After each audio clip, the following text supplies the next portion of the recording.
एक बात समझिए, इस पूरी दुनिया का रहस्य क्या है? बात हुई है इस पर। कई वक्ताओं ने इस पंक्ति को अपनी चर्चा में कहा कि पूरी सृष्टि उस शिव की इच्छा से निर्मित है, उस ईश्वर की इच्छा से निर्मित है। ध्यान दीजिएगा, आप भी निर्मित हैं उसी की इच्छा से। ये खुदा की खुदाई है, उसकी इच्छा से यहां सब कुछ निर्मित है, चल भी रहा है, टूट भी रहा है, फिर निर्माण हो रहा है। क्या वह इच्छा आपके पास है? मैं महोत्सव में नहीं बोल रहा, इसीलिए समझने की कोशिश करिए। वह इच्छा आपके पास भी है। क्या नहीं बनाए हम लोगों ने, बनाते चले जा रहे हैं। बीमारियों से लड़ने के साधन, रहने की व्यवस्था, आवागमन के नए नए उपाय, आवाम, क्या नहीं बनाए? किस चीज से बनाए? अगर सोचा नहीं होता, अगर संकल्प नहीं लिया होता, न टेबल बनता, न मकान बनता, न हवाई जहाज बनते, न पनडुब्बियां बनती। किसी ने सोचा, ज्ञान लिया, क्रिया की। यानी मूल बात है उसकी सोच, उसकी इच्छा। उसकी इच्छा, उस कहा जाता है कि शिव की इच्छा में तो बड़ा बल है। उसकी इच्छा ही शक्ति है, कहा जाता है शिव की इच्छा ही शक्ति है। शिव शक्तियों से जाने जाते हैं, उसी की इच्छा से वो जाने जाएंगे। वो आप में भी आई है। और बहुत कुछ तोड़ते हैं आप, बहुत कुछ बनाते हैं आप, बहुत कुछ रखते हैं आप। और इसके पीछे एक ही रहस्य है, आपका संकल्प। संकल्प शब्द का प्रयोग इसीलिए किया गया है कि आपकी इच्छा थोड़ी कमजोर है उस ईश्वर से। आप अस्पताल जा रहे हैं, नहीं भी जा सकते हैं। आप सर्कस देखने गए हैं, लौट आ सकते हैं। कोई घटना आपको वापस बुला सकती है। यानी इच्छा है आपकी कि आज सिनेमा जाएंगे, सिनेमा हॉल में बैठे भी हैं आप सिनेमा देखने को, और दुर्घटनाएं आपको घर भेज देती हैं, दूसरी जगह भेज देती हैं, और आपको जाना पड़ता है। यानी इच्छा तो है सिनेमा देखने की, लेकिन वो इच्छा टूट गई, किसी ने तोड़ दिया या टूट गई। यानी हमारी आपकी इच्छा है कमजोर, लेकिन यही इच्छा जब संकल्प का रूप लेती है, यही इच्छा जब भाव का रूप लेती है, एक ही चीज है वो, प्रेम, भाव और विचार। इच्छा जिसको बोलते हैं, इच्छा में विचार ही है, थॉट्स है। वही इच्छा जब मजबूत होती है तो आप इसको भाव शब्द देती हैं, है वही। यही भाव जब मजबूत होते हैं तब आप प्रेम या दुश्मनी जो कहिए, आप प्रेम का रूप देते हैं, है वही। पानी वही है जो भाप भी बना है, या भाप वही है जो पानी भी बनता है, और बर्फ भी है वही। यानी उस सृष्टिकर्ता के पास जाने के साधन आपके पास हैं, क्योंकि उसने अपनी इच्छा से पूरे जगत का निर्माण किया है। आप अपनी इच्छा से शिव के पास जाएंगे। वो ऊर्जा आपको दी हुई है, वो अस्त्र आपके पास है, वो साधन आपको दिया हुआ है। आपकी इच्छा कमजोर है, इसीलिए कहा जाता है कि इस भाव होगा तो शिष्य बनेंगे आप, भाव होगा तो देवता लभ्य होंगे, भाव होगा तो देवताओं का दर्शन होगा। कुछ नहीं है, ये आपकी इच्छा है और कुछ नहीं है। इच्छा अभी होती है फिर टूट जाती, लेकिन इच्छा जब ठहर जाएगी तो उसके रूप बदलेंगे, उसके परिणाम भी बदलेंगे। रहेगी मटेरियल वही है, सामान वही है, H2 वही है, हाइड्रोजन 2 ऑक्सीजन 1, उतना ही है। पानी में, बर्फ में, भाप में, मटेरियल तो एक ही है। मटेरियल आप ही के पास, वो इच्छा का मटेरियल है। उसको आप मजबूत करते हैं तो भाव बनते हैं, और बोल देता है लोग भावेन लभते देवता भावेन देव दर्शन, भाव से देवता मिलते हैं, भाव से देवताओं का दर्शन होता है, बोल देता है। ये भाव कुछ नहीं है, आपकी इच्छा है, उस दिशा में इच्छा का मजबूत हो जाना भाव है और कुछ नहीं। शिव मेरे गुरु हैं, इस इच्छा का संकल्पित हो जाना, मजबूत हो जाना शिष्य भाव है और कुछ नहीं। अब आइए, शिवलिंग की पूजा करते हैं हम आप। यह प्रश्नकर्ता का प्रश्न गलत था कि मैं मना करता हूं, मैं कतई मना नहीं करता, मना तो जरूर करूंगा भाई साहब। मोटरसाइकिल रखे हैं आप, मुझको पता है कि चलाना नहीं आता है, चलाएंगे तो कहीं हड्डियां नहीं टूट जाएं, ये डर तो सताता है। शिवलिंग पर जल चढ़ाने से कौन मूर्ख रोकेगा आपको? कैसे चढ़ेगा जल?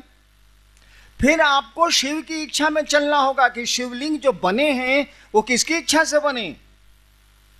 समझाया गया ना, लोग बोल रहे थे ना कि शिवलिंग में माना जाता है कि ऊपरी भाग आकाश है और उसकी जो पीठिका है, नीचे का जो भाग है वो पृथ्वी है। ये आकाश और पृथ्वी किसने बनाए? किसी की इच्छा से बने हैं, ये शिवेच्छा, किसी की इच्छा से बने हैं ये, तो उसी की इच्छा से ना फिर वापस होंगे। तो मूल अस्त्र तो आप खो चुके हैं। शिव भाव आपके पास रहेगा तब ना शिवलिंग पर जल चढ़ाने की बात उठेगी। यही बात कुंडलनी साधना में भी है। शक्ति, कुंडलनी साधना कौन चाहिए? कुल मने शक्ति, कुंडलनी मने शक्ति जहां घेरा मारे हुए, बस उसका अर्थ यही। वो जो शक्ति है यानी शिव की जो इच्छा है वो पांचों तत्वों से गुजरते हुए क्षिति तत्व तक जब आई है, पृथ्वी तत्व तक जब आई है, तब साधक ने कहा कि इसी को जगा के चलते हैं। जैसे आप ऊपर से सीढ़ियों से चढ़ से नीचे उतरे हैं, किसी ने कहा ऐसे ही हम ऊपर जाएंगे, नीचे से ऊपर जाएंगे। किसी ने कहा दूर हवाई जहाज स्टार्ट करते रहे, हेलीकॉप्टर स्टार्ट करते रहे, सीढ़ी लगाते रहे। तो उन्हीं रास्तों से चढ़ने का नाम है कुंडलनी साधना। ये कुंडलनी उतरी कैसे है भाई साहब? ये शक्ति आई कैसे है पृथ्वी तत्व में? शिव की इच्छा से आई। अपार शक्ति है, गजब की शक्ति है। कहा जाता है कि मिट्टी में जो ताकत है, क्षिति तत्व में जो ताकत है, करोड़ों बिजलियों की चमक है। एक बिजली की चमक तो जुल्म है। कोटि सौदामिनी भाषाम, करोड़ों बिजलियों की चमक है। सोचिए उसमें कितनी ऊर्जा है, कितनी ऊष्मा है।